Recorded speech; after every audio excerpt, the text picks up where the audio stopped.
bagaimana tersebutlah hadis sunnah. Maka Nabi sendiri pun keluar, Nabi makan bersama dengan sahabat, lepas tu dah habis sembahyang. Clear tak? Hadis yang seterusnya, hadis seterusnya, hadis nombor 3 daripada Abu Zar Al-Ghifari radhiyallahu anhu. Abu Zar Al-Ghifari radhiyallahu anhu salah seorang sahabat Nabi yang kita tengok, kita boleh permak dia masalah hukum. Abu Zar ni memang menarik sangat-sangat. Abu Zar dia tanya, ya Rasulullah, hampa ni setiap kali bila masuk sahabat Ustaz cerita kat hampa, Abu Zar kita tengok bila masuk waktu semayang, dia kata, ya Rasulullah, dalam bumi ni masjid yang mula-mula sekali mana? Dia tanya kat Nabi masa peringkat mula dia masuk Islam. Maka Nabi kata, mula-mula masjid apa dia? Mula-mula sekali masjid di muka bumi ni Masjidil Haram. Lepas tu, ya Rasulullah, lepas tu nanti kita Masjid Aqsa. Maka jarak masa di antara Masjid Aqsa Masjidil Haram di Mekah dengan Masjid Aqsa di Palestin, berapa jarak masa dia? Nabi kata 40 tahun. Elok Nabi tengok duduk sembang, Bilal azan, Allahu Akbar, azan. Okey, azan. Bilal azan. Bila Bilal azan, Nabi kata mereka semayang. Abu Zar tanya, ni apa. Abu Zar risau, dia berhenti sampai dia tengok Nabi. Selesai Nabi semayang, selesai Nabi semayang, dia pun tanya kat Nabi, ya Rasulullah, bukankah kita nak setiap orang Nabi-Nabi dan setiap umat dia kena semayang di tempat yang tertentu? Nabi kata, ya. Nabi Allah Ibrahim kalau waktu semayang, kata dia tingkat 2, tingkat ni tak ada semayang. Contoh, faham? Tak boleh semayang sama sekali. Tapi Nabi kata, Allah Subhanahu Wa Ta'ala bagi dekat aku 5 syafaat yang tidak dapat pada mana-mana orang. Yang tak dapat mana-mana orang. Salah satu 5 tu panjang, okey? Salah satunya ialah bumi ni Allah jadikan masjid. Aku boleh semayang di mana-mana. Nampak tu? Bumi ni aku jadikan masjid. Maka semua tapak pasir ni semua ni adalah masjid. Semua bumi ni Allah bagi pada aku. Yang keduanya, Allah bagi juga bumi. Yang kedua ni, Allah bagi juga bumi ni boleh ganti untuk nak jadikan apa nama? Ingat tak dulu? Boleh ganti untuk jadikan apa nama? Ayat tak ada boleh ganti tayamum. Ini khas kepada umat Muhammad sallallahu alaihi wasallam. Umat dulu ada cara wuduk tapi no tayamum. Ada semayang tapi kena semayang di tempat musalla, maqam di tempat tertentu. Clear? Oleh sebab tu bila masuk waktu Nabi semayang, tiba-tiba Abu Zar Al-Ghifari tegur, ya Allah Tuhan, masalah orang yang sujud, Nabi tegur. Nabi tengok depan ni semayang, angkat-angkat, kadang-kadang ada benda kita buat macam tu. Sekali saja nak buat, Islam benarkan sekali. Masuk kali kedua kita buat, masuk kali ketiga kita buat, hilang khusyuk satu, yang kedua hilang kerahmatan Allah Ta'ala. Ingat, sesungguhnya kalau kita semayang ada batu, kan ada kecil-kecil semayang kadang, kan, kita pergi depan tempat kita muslimat surau di bawah ni, mungkin apa nama bersih sangat, tak jumpa batu. Kalau semayang kat muslimin mungkin tak semayang ada 2-3 batu ada, kan. Pada pasiak pasiak kecil-kecil tu, pasiak kan yang terlekat kat kita, debu ke apakah. Digalakkan dalam agama masa semayang jangan buang. Bila mana kita kekalkan macam tu sampai selesai semayang, sesungguhnya kita semayang di bawah rahmat Allah Ta'ala. Tapi pasal yang ada tu Ustaz, yang kotor-kotor pasal dia orang tebuk-tebuk dinding, dibiarkan? Yang mana? Tak, kalau kotor di masjid, buanglah. Buang, tapi kalau kita tiba-tiba kita semayang ada terlekat, hak debu tadi pun dia buat tak kemah, ada kat kita. Kita tak digalakkan buang, tapi nak buang sekali saja. So, maksudnya kalau sebelum semayang kita bersihkan. Masjid kena bersihkan. Dalam bersih-bersih ada 2-3 terlekat. Kan? Jangan kita pergi cari kalau macam tu sebelum semayang bubuh debu. Yang tu nama dia gila.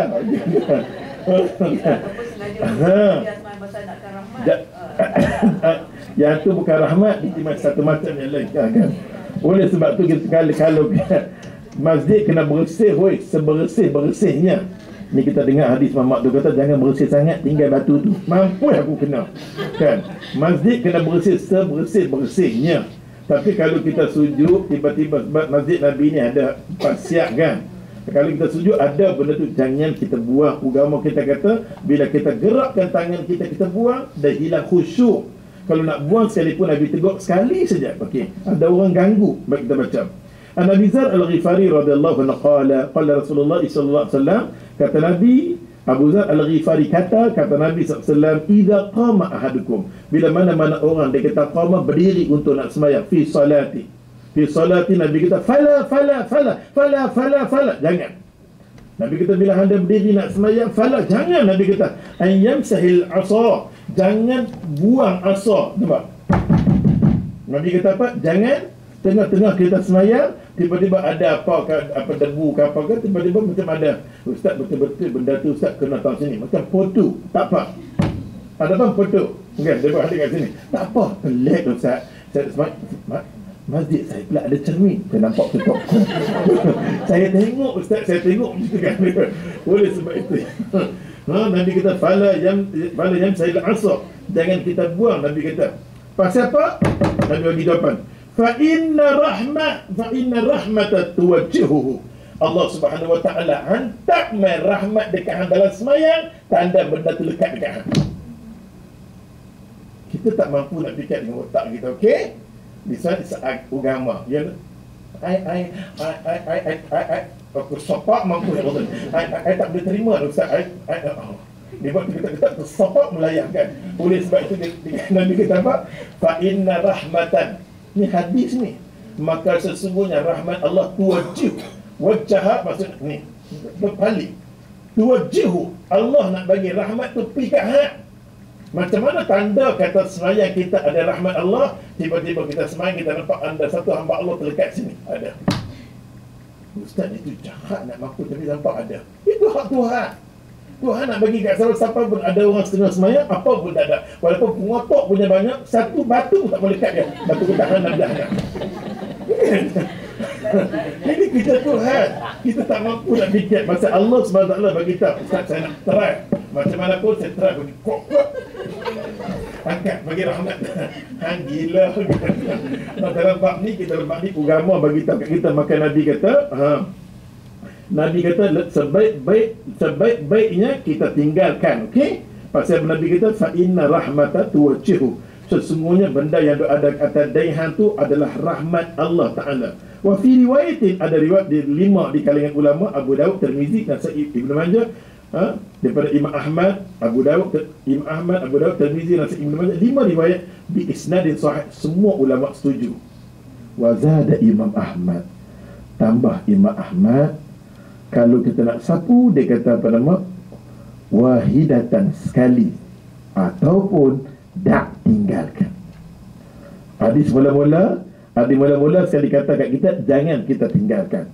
Tapi Imam Ahmad ada dua pilihan. Kadang-kadang kita ganggu sangat, ya sekali je. Kali kedua tak dibenarkan, dia boleh rosak sembahyang kita. Kalau rosak sembahyang kita, sama ada kita wahidatan, sekali sapu, atau tak tinggalkan, lebih afdal. Nampak tu? Mari kita bahasa Melayu lagi senang nak faham. Abu Zar Al-Ghifari ia berkata, telah bersabda Rasulullah sallallahu alaihi wasallam, apabila seseorang di antara kamu sedang salat, maka janganlah menyapu pasir. Faham tak pasir? Pasir, dia kata pasir kerana dia sedang menghadapi rahmat. Maksud dia dapat rahmat Allah ada kat dia. Fa inna rahmatan tuwajjihu, sesungguhnya dia dapat rahmat Allah Ta'ala. Kita tak dipikat macam mana, kita kata ya sudah, kan? Imam Ahmad ditambah sekali saja kalau nak sapu, atau ditinggalkan sama sekali. Maksud dia kata Rasulullah SAW melarang kita sapu pasir yang ada pada tempat sujud kita di ini. Ulama setengah mengatakan haram kalau kita buang pasir yang ada pada tempat sujud, kecuali sekali saja. Clear tak? Benda-benda macam ni kadang-kadang kita suka buat, orang tak reti. Allah bagi kat dia rahmat Allah, mai kat dia, tiba-tiba mai apa ke benda, terbang mai, lekat. Dia pun nyamuk pun. Ya Allah Tuhan, maka ikut bijahanam lah. Ada faham tak? Kadang-kadang kita tengok Allah bagi kat kita, terutamanya di tempat sujud. Yang dimaksud di sini masa kita sujud. Masa sujud dia kata pasir, tapi sujud terlekat apa tu Ustaz? Ada satu ulat terlekat dengan darah ada, macam mana Ustaz? Kan? Dalam bab ni kita biar sudah. Agama bagi peluang kita biar sudah. Selagi mana dia tak usik. Tapi kalau kita ganggu, buang dengan sekali. Tiba-tiba saya sujud sekali lagi, semut pula lekat yang kedua. Tak boleh kita buat apa-apa dah. Okey? Tak boleh kita buat apa-apa. Beriman sudah, I kan Ustaz, I lemah. attention, you punya pasal kat you. Kan? Kan? Sambung hadis dia kata kat sini. Memang kadang-kadang ya. Ustaz kata ada 5 syafaat yang Allah bagi. So far Ustaz bagi 2, yang lagi 3 Ustaz? Oh nak tahu syafaat tu? Aku ingatkan dia patah balik kat mana kau pun. Yang ketiga apa nama, harta rampasan perang. Harta ketiga, harta rampasan perang. Maksudnya kalau dulu kalau perang semua kena kembali pada Allah. Kembalikan harta tu kepada Allah kalau berperang. Tapi bila mai syariat Muhammad, kalau berperang Nabi boleh ambil, boleh agihkan pada sahabat-sahabat Nabi yang berperang bersama-sama dengan Nabi. Itu Nabi dapat syafaat yang ketiga. Yang keempat, Nabi boleh tolong kita, syafaat. Nabi-Nabi lain semua tak boleh tolong kita. Faham tak? Macam Nabi Nuh tak boleh tolong pok dia, Nabi Ibrahim tak tolong pok dia. Tapi Nabi Muhammad sampai kita mati pun kita sempat dapat pertolongan daripada Muhammad sallallahu alaihi wasallam, hasil daripada selawat dengan dia, beramal dengan dia. Okey, yang keempat. Yang kelima, Nabi untuk semua orang. Untuk orang perma yang pakai foto, yang perma, semua orang. Allah kata kafatun nas, Nabi untuk semua orang. Tapi kalau Nabi Allah Ibrahim untuk orang beriman saja. Yang tak beriman tak boleh bersama dengan Ibrahim. Tapi yang kata Nabi Muhammad ni, Hindu pun Nabi dia Pak Muhammad, Cina pun Nabi dia Pak Muhammad, Hak Mi Wil pun Muhammad, semua Muhammad. Ada faham? Maka semua tu adalah umat Muhammad. Nabi mengaku semua tu adalah bangsa aku, Nabi kata. Okey, ini cuma 5 syafaat ni cuma ada pada diri Nabi Muhammad saja, yang tidak ada Nabi-Nabi lain. Okey, Datin? Okey. Pasal yang dekat pinggang tadi, memang tak pernah pun tengok orang dekat pinggang sekarang ni. Ada orang Yahudi sembahyang. Berkali-kali Ustaz suruh buka 4 internet dalam Yahudi. You all must see macam mana cara dia ambil wuduk, macam mana dia sembahyang. Maksud saya di masjid-masjid kita lah. Oh, tak ada lah, oi. Tapi orang Yahudi tengok ada tembok dekat tempat apa? Ada nampak tak? Kau tak tengok ke? Kan? Itu cara semayang kita dulu. Kita pun macam tu. Maka Nabi asingkan jangan semayang. Ini cara Yahudi. Maka Yahudi saja yang kekal cakap pinggang, kita tak ada bercakap pinggang. Kita bila cakap pinggang, kita nak bergaduh. Ataupun kita nak buat ucapan apa kan? Saya kan? Ada faham? Masa kita cakap pinggang, lain kita tak cakap pinggang. Ada faham? Faham Datin? Ya, okey. Ustaz, setengah orang letak tangan di Ustaz, setengah di dada. Oh, yang tu kita akan masuk ni. Nanti kita masuk dia. Sabar, jangan ke mana-mana, masih lagi rancangan yang sama, okey? Kita masuk bab salat ni, kita masuk bab khusyuk, okey? Okey, sambung kita tengok hadis yang seterusnya. Ya Allah, punya nak cepat dengan apa ni? An Aisyah radhiyallahu anha. Clear tak tadi? Clear kan? An Aisyah radhiyallahu anha qalat, kata Aisyah, sa'altu Rasulullah sallallahu alaihi wasallam anil ittifati fi salati. Kata Aisyah radhiyallahu anha, aku sendiri tanya dekat Nabi berkenaan apa hukum kadang-kadang orang tu semayang duk tengok kiri, kanan, atas, bawah, dia merata. Dia tak ada satu pandangan dalam semayang dia, merata sangat-sangat. Faqala, maka Nabi pun bagi tahu kat aku, Aisyah, nak tahu tak semayang yang bukan di berdepan dengan Tuhan, dia bukan mengkiblatkan Allah, kiblat dia adalah syaitan.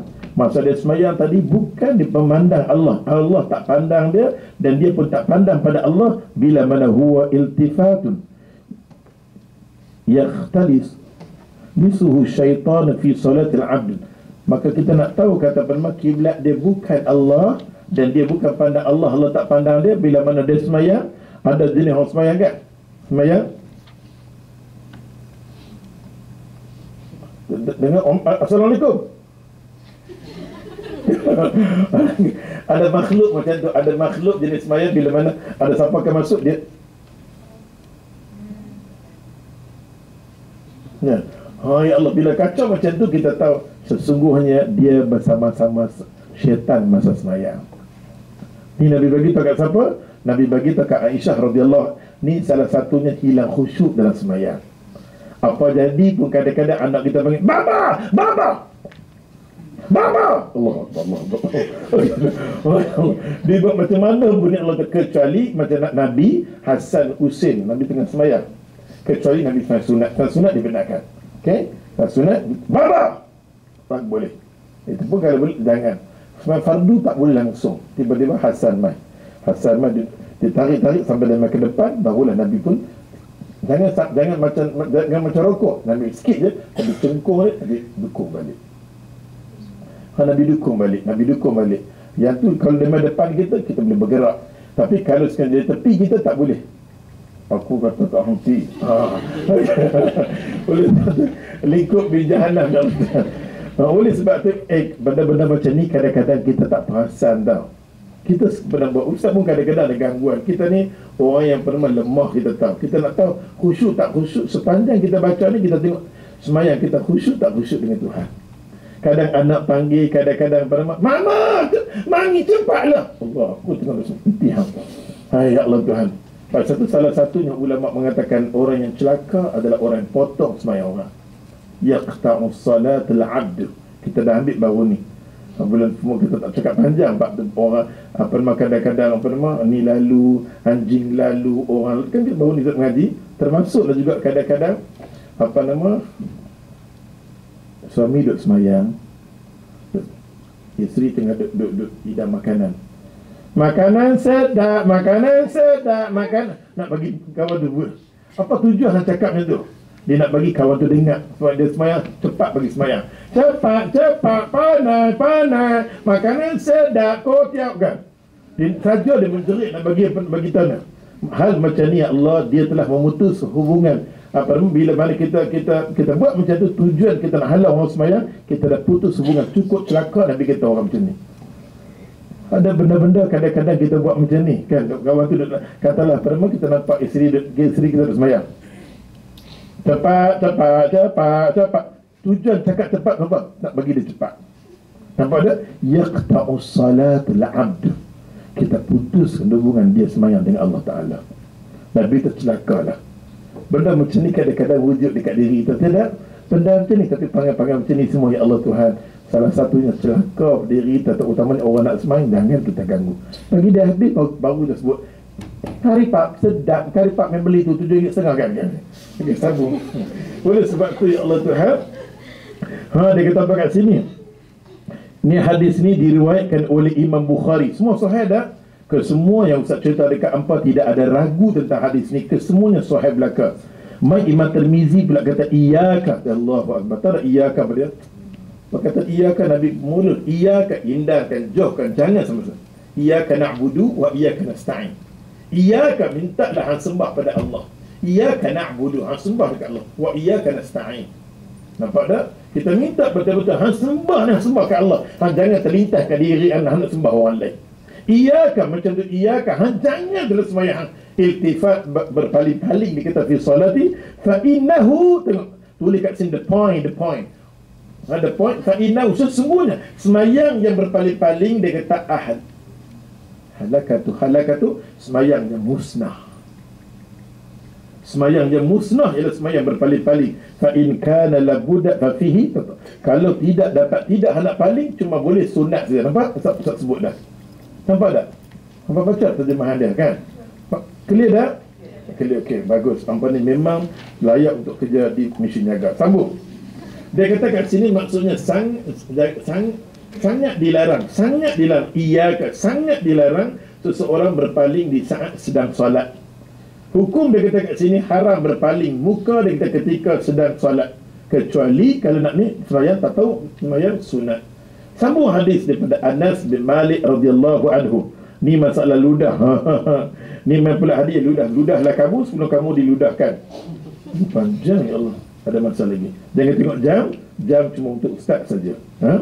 Oleh sebab tu Anas bin Malik radhiyallahu anhu dia kata qala Rasulullah sallallahu alaihi wasallam idza kana ahadukum fi salati fa innahu yunaji rabbahu Allahu akbar fala yaqsuduhunna yadahu wala yaminun walakin an shimal tahta qadamahu. Hadis muttafaqun alaih.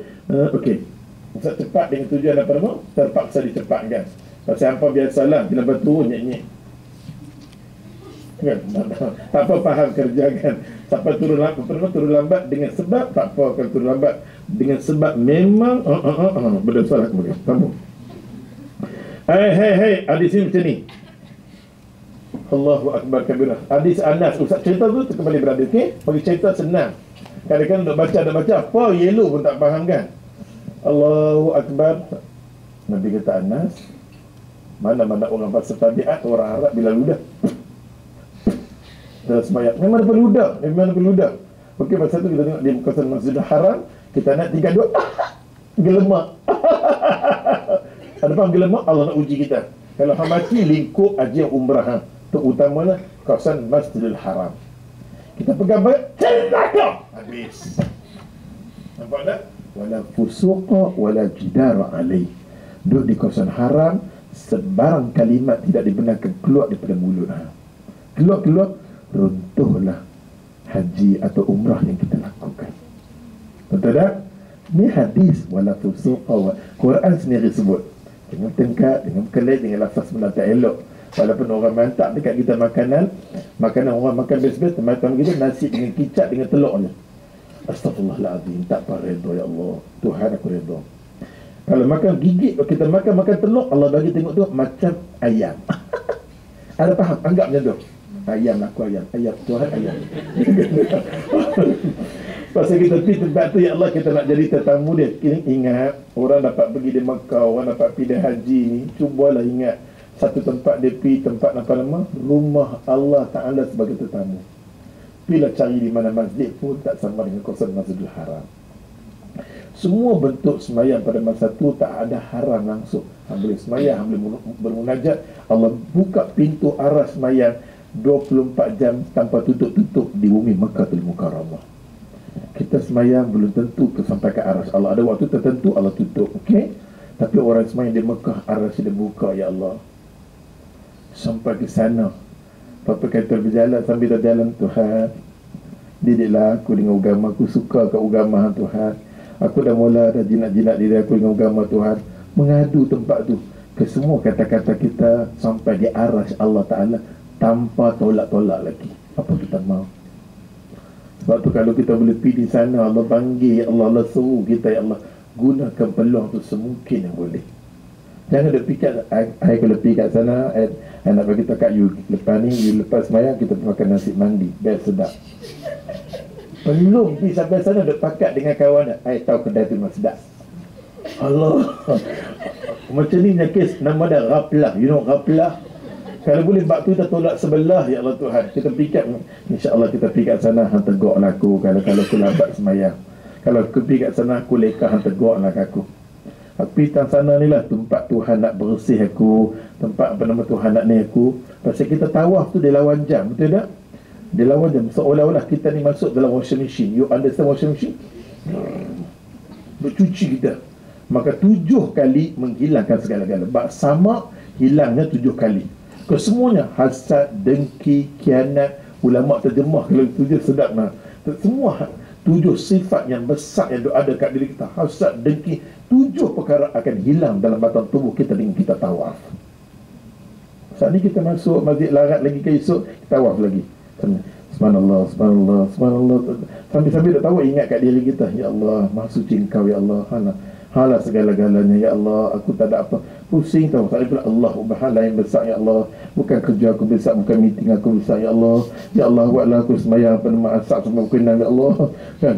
Oh, ya Allah. Sambil pusing kita ingat apa dah kita buat dengan Tuhan. Terlalu zalim sangat.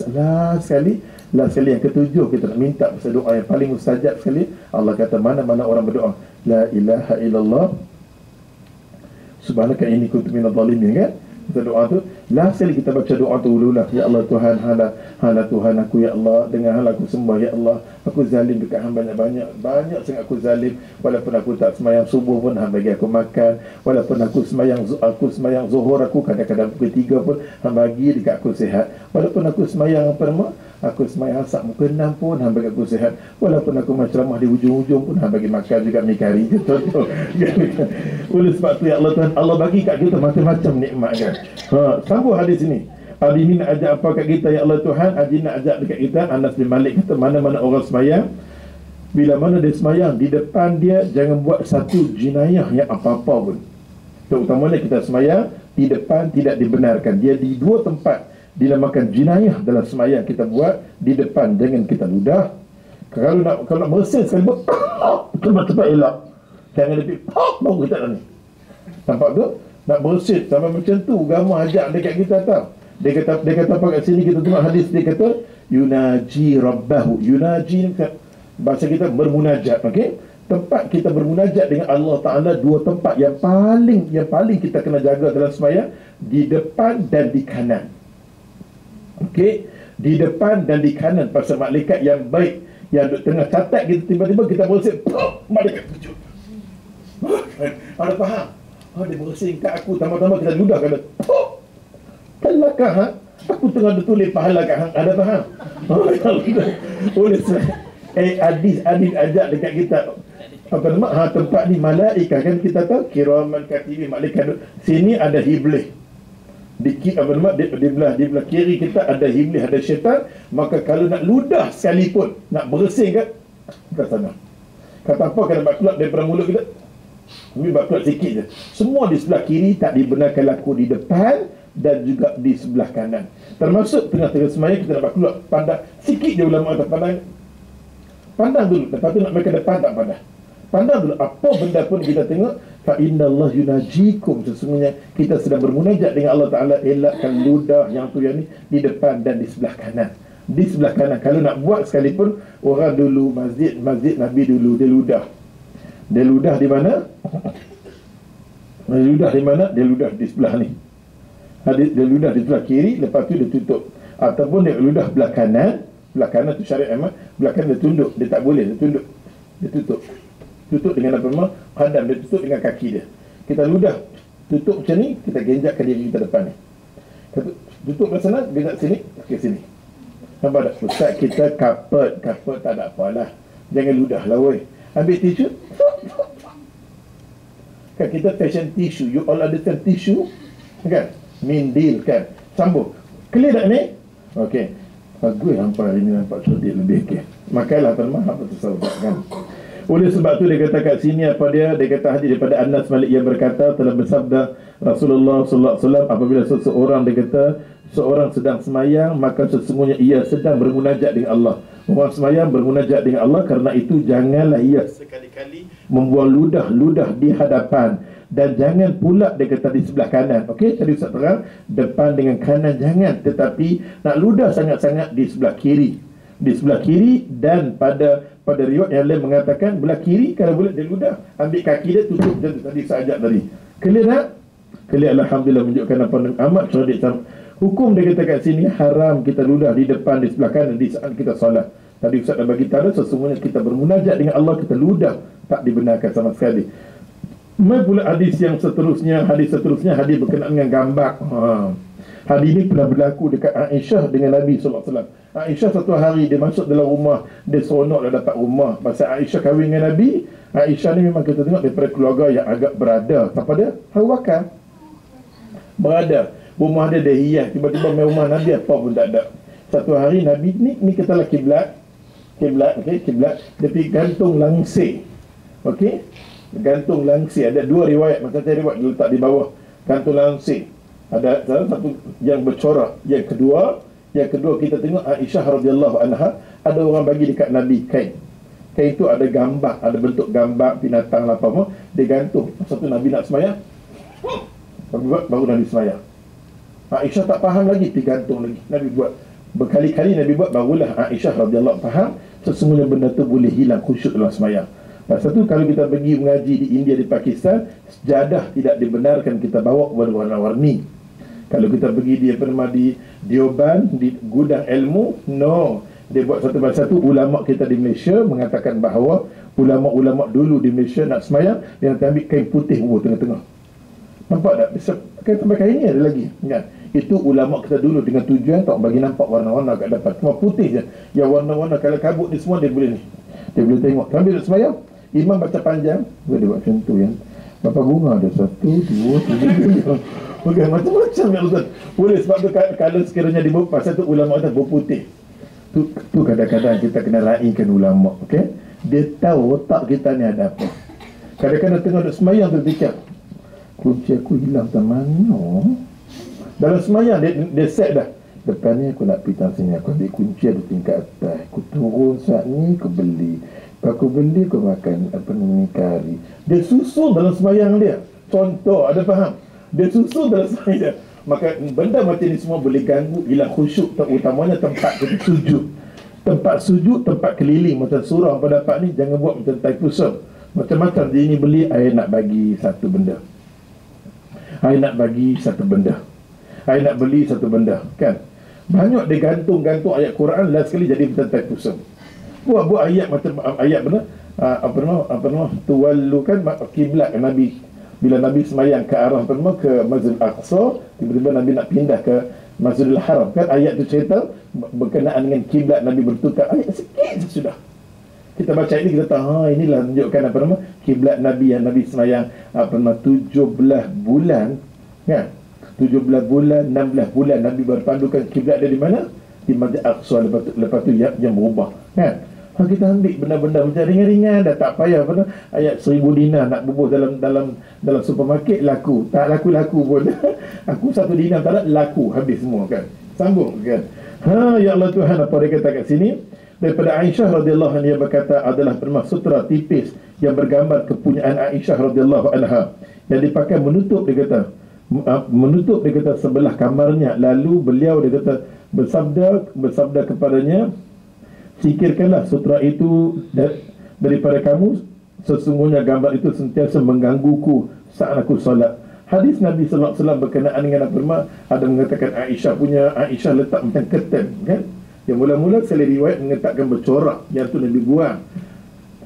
Lepas tu Aisyah radhiyallahu, ada lagi yang mana orang-orang daripada Yaman hadiah dekat Nabi, kan? Yang Nabi letak di bawah. Pun Aisyah radhiyallahu letak, Nabi buang. Ke semua hadis ni nak cerita dekat kita tempat sujud, tempat letak depan. Nabi sendiri runtunkan benda tu. Nabi kata ke semua ni mengganggu aku dalam sembahyang. Secara ringkas, Abi Jahmi ni kata Allahu Akbar. Yang ni orang yang hadiah dekat Nabi, syaitan, daripada Imam Bukhari dan Imam Muslim. Wattafaqa ala hadisiha. Di kisah ini syaitan ni panjang lebar.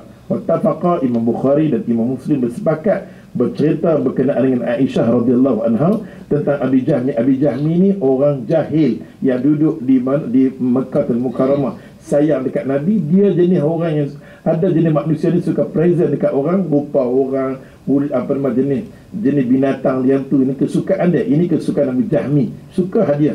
Kebetulan dia hadiah dekat Nabi sallallahu alaihi wasallam kerana sesungguhnya ia, dia kata, melalaikan ketika solat itu. Hadis Abi Jahmi ni bacalah, dia hantar dekat Nabi gambar. Kalau ikut cerita Abi Jahmi ni, hadiah kat Nabi, niat dia baik, tapi dia buat jahiliah, okay? Dia hadiah dekat Nabi. Kisah ni memang panjang, ulama sepakat. Dia hantar buka-buka corak. Nabi kata, kalau boleh bagi kat dia balik. Bagi balik, dia hantar lagi corak juga, tapi bukan corak binatang, bukan. Mula-mula memang ada gambar yang tu, yang bergambar, ada kata mengata, ada berkata ni. Hantar balik, dia hantar balik. Hantar macam mana pun, Nabi kata ke semua benda macam ni merosakkan aku.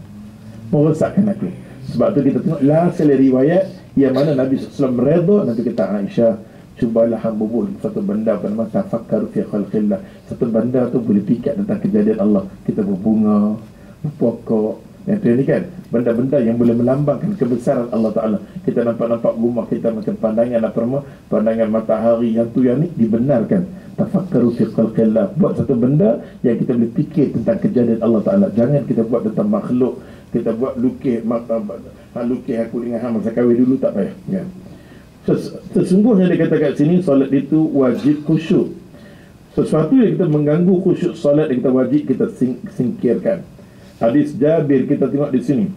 Hadis Jabir bin Samurah radhiyallahu anhu qala Rasulullah sallallahu alaihi wasallam, la yantahiyanna aqwamun yarfa'una absar fi sama' fi salati aw Maka Nabi SAW, hadis ni sepatutnya kita letak hadis ni.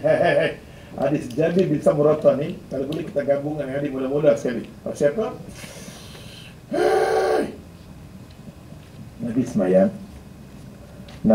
Pasal sahabat Nabi kata, ya Rasulullah, cakap tak bagi, tapi kami tengok semayang lagi. Nabi semayang, bila Nabi sampai di Madinah Munawwarah, Nabi semayang. Mana kiblat Nabi? Di Masjid Aqsa, okey. Nabi semayang Masjid Aqsa ni ambil masa 17 bulan, kan? 17 bulan, 16 bulan, macam tu Nabi semayang. Sepanjang Nabi semayang di Masjid Aqsa, Nabi tak tunggu tempat ni, Nabi macam ni. Masa Nabi seolah-olah Nabi tertunggu-tunggu sesuatu pun tak kiblat dia berdekat.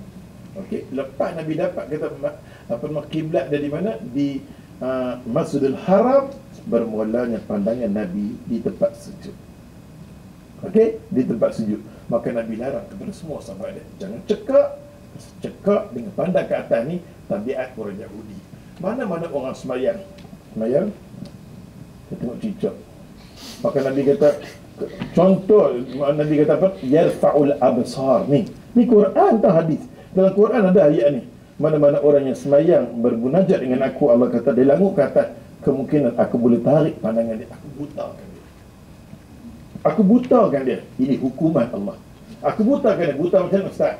Saya duduk semayang, languk dia tak buta pun. Hang mungkin buta macam mana? Nampak mamak ni main, buat macam tak nampak keluar. Buta tak? Buta.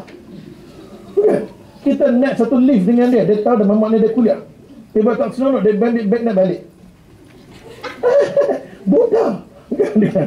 Ada faham tu? Buta macam-macam istilah buta. Ada faham? Kalau nak ikut kali istilah buta, kita tak nampak. Orang yang buta kadang-kadang dia dipotong. Tapi mana? Ada faham?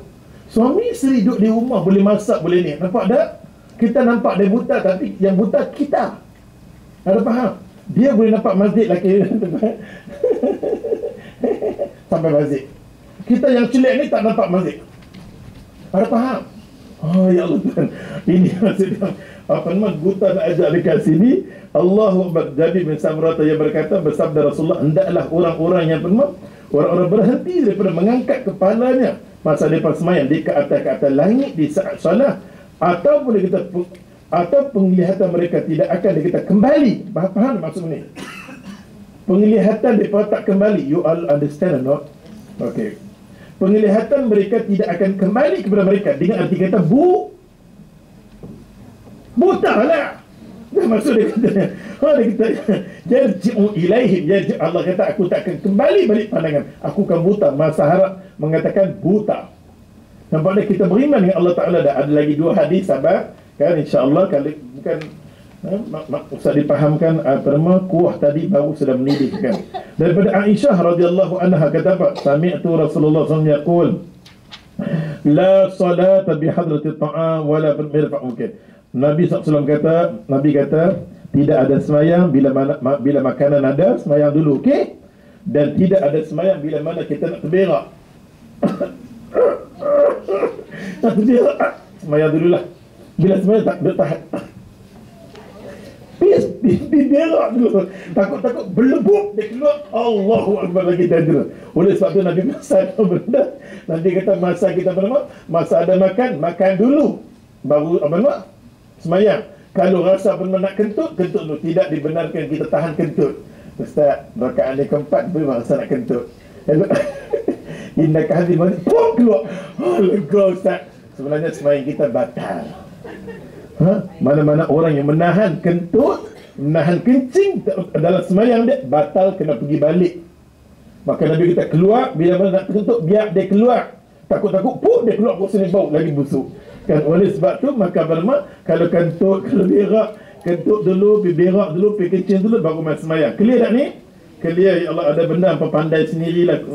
Dan last sekali, hadis yang last sekali, hey, kata Nabi sallallahu alaihi wasallam, Nabi kata apa daripada Abu Hurairah radhiyallahu anhu qala atasa'u minasyaitan. Nampak tak bila kita apa nak kata? Menguap, okey. Kalau menguap dia kata itu daripada syaitan. Kita menguap daripada syaitan. Fa in tasa'u dia kata hadukum fal yaqtum mastata'tum. Maka dia kata kat sini masa kita semayang, masa senang. Semayang dia nak menguap. Tahan semungkin dia boleh. Yang tu boleh. Bukan macam kes kentut. Nak menguap, kita tahan. Kita tutup, jangan bagi dia menguap. Jangan bagi dia menguap. Kalau dia nak menguap kan, kita boleh tutup. Kita boleh tutup sebab mungkin kita tutup. Dan maka Nabi kita semampu yang boleh mastata'tu, apa keadaan sekalipun elak daripada dia. Ada orang menguap gitu. Sorok gini-gini, bodoh, syaitan berlambak masuk kan. Oleh sebab itu Abu Hurairah radhiyallahu anhu kata sesungguhnya Nabi SAW telah bersabda, menguap itu adalah gangguan syaitan, terutamanya berlaku dalam semayang. Dalam hadis yang lain Nabi kata, wallahi bila mana kita menguap dalam semayang, ketahuilah celakalah bagi kita. Bila pernah kita berlaku semayang kita. Oleh sebab tu, kalau kita mengantuk, berehat dulu, jangan timbul menguap dalam semayang. Kerana itu adalah seseorang yang menguap, hendaklah ia tahan sedapat-dapatnya. Jangan menguap. Kalau dia mengantuk juga nak menguap, tahan. Nampak mulut satu macam kerekot, tak apa. Jangan bagi. Tapi dia start dia menguap, habis. Tahan semungkin yang boleh, jangan bagi dia menguap. Ini agama duk ajak dekat kita. InsyaAllah ta'ala. Ustaz rasa sekat situ dulu boleh dah. Sunat kita menutup mulut kita. Kalau nak menguap sangat-sangat, tutup mulut. Macam kita dah buat kan, tutup mulut kita. InsyaAllah bulan depan kita nak tengok tajuk masjid. Apakah jadi akhir zaman? Akhir zaman masjid duk pelan cantik, surah duk pelan cantik. Orang macam tu juga panggil tak ubah. Ada faham? Kita dulu kata surah kecil, susah nak semayang, berbau lah, telekom bau. Dan ni punya cantik, macam mana macam Datuk Nenek, semua ada kat situ. Nak tengok turun tak turun kan? Contoh, ni bab dia nak ajak dekat kita, bab surah masjid ni semua. Lepas tu dia nak ajak dekat kita, jangan dalam kubur, dalam masjid pada kubur. Lepas tu dia nak ajak dekat kita, boleh tak boleh kita ambil orang kafir husung masuk dalam masjid. Kita tengok Nabi bawa masuk banduan dalam masjid. Ada faham? Semua nak tengok ni. Boleh tak boleh kita tengok Allah banyaklah ya Allah. Boleh tak boleh kita menjerit dalam masjid. Siapa nak beli habang sauda? Boleh. Apa hukum jual beli dalam masjid? Ni bab aku, bulan depan bab aku. Oleh sebab tu insya-Allah dengan izin Allah Taala kita jumpa bulan 3 minggu kan? Kita tunggu lagi 2 minggu, kita masuk bab masjid dengan arti kata bab khusyuk selesai. Yang baik semua datang daripada Allah, salah silap daripada kita sendiri. Kita sudahi dengan tasbih kifarah dengan suratul Subhanakallah, asyhadu an la ilaha illa anta, astaghfiruka wa atubu ilaik. Allahumma syaitan bismillahirrahmanirrahim wal 'asri innal insana illa alladhina amanu wa amilus solihati wa tawassaw bil haqq. Allahumma ja'alna ya Allah. Bismillahirrahmanirrahim. Alhamdulillahil alamin wa bihi nasta'in wa natawakkal alayhi wa nusalli ala nabiyyina Muhammad sallallahu alaihi wasallam. Ya Allah ya Rahmanir Rahim, nas'aluka wa nas'aluka bika an tardaha lana wa tsabbit lana ala islamil iman, irhamna ighfir lana istajib lana ya Rahmanir Rahim. Wa sallallahu taqabbalallahu minna minkum qablal karim. Macam biasa ya Allah ya Tuhan, teruskan gaji-gaji hampa dengan membeli minyak minyak zaitun bagus sangat-sangat, terutamanya untuk untuk darah. Ustaz tak sempat nak cerita benda ni. Yang ni minyak habatus sauda campur dengan zaitun. Yang ni yang ni habatus sauda. Kalau orang cerdik dia ambil 3 sekali. Nama dia package cerdik. Tapi kalau orang tu beli satu saja, sikit saja kecerdikan yang ada pada dia. Kalau tak beli langsung, hilanglah kecerdikan dia. Kan? Oleh sebab tu ya Allah Tuhan dapatkan produk cerdik dalam rumah kan? Dan satu lagi kita tengok di Malaysia belum ada lagi minyak habatus sauda dia buat bentuk kapsul. Belum ada, betul tak? Ni adalah berminyak habatus sauda. Ingat, ke semua produk yang kita beli ni mai dia daripada Hayatul Ulama Indonesia. Ustaz jual, Ustaz sendiri tak tahu. Bila mai tuan dia mai berterang ke Ustaz dengan cara detail, Ustaz tertarik sangat-sangat. Dia mai daripada Persatuan Ulama Indonesia dan mengharamkan mana-mana Ustaz yang menjual mengambil keuntungan sendiri. Dia kena pulang balik pada Hayatul Ulama. Duit ni kena pulang pada Hayatul Ulama. Cuma bila masuk di Malaysia, dia pesan dekat kita, ambillah 1/3 untuk buat jariah, dia pesan. Lepas tu kita dah dah tolak dah barang-barang yang kita jual ni. Bulan ni kita dapat 18,000. Kalau kita ambil jual dapat 18,000. Pasal dia minta kita bagi kepada Hayatul Ulama. Tak apalah, benda baik macam tu kita sanggup bagi. Pasal kita tengok program ulama dia rancak. Dia ada hospital, dia ada farmasi. Pasal dia kata keuntungan ni dia akan bagi pada anak murid dia nanti bila-bila nanti. Tapi dalam masa sama orang susah dia turun, dia bantu. Dia ada hospital, dia ada walaupun ulama di Indonesia kita tengok orang ni Allah aktif, dia pun bergerak hebat. Kita belum ada lagi di Malaysia persatuan ulama di kalangan kita. Hang lagu hang, aku lagu hang. Hang jual karipap, ini jual apa, dia jual masing-masing. Tapi dia pada persatuan, dia pada selari di mana keuntungan tu akan diberi kepada fakir miskin yang memerlukan bantuan. Program dia terlalu canggih sangat. Boleh tengok dalam internet ni, kita tengok Hayatul Ulama punya. Jadi kita beli ni bagus sangat-sangat. Dia vacuum lah, dia yang tu ni, dia hati-hati masalah ni. Oleh sebab tu belilah kamu sebelum kamu dibelikan. Lagi 2 minggu kalau Ustaz free, Ustaz akan cerita semua kebaikan benda ni. Oleh sebab tu duit ada, bagi perabi duit ni, tiba-tiba balik mati, alhamdulillah dah buat satu benda dan menyokong persatuan ulama. Wallah, jangan lupa Walaupun beli ubat, jangan lupa beli juga benda-benda yang lain. Sebelum nak makan ubat, kena makan benda lain. Nak makan kari pap, nak makan samosa, kena makan. Wallahu a'lam. Assalamualaikum warahmatullahi taala wabarakatuh.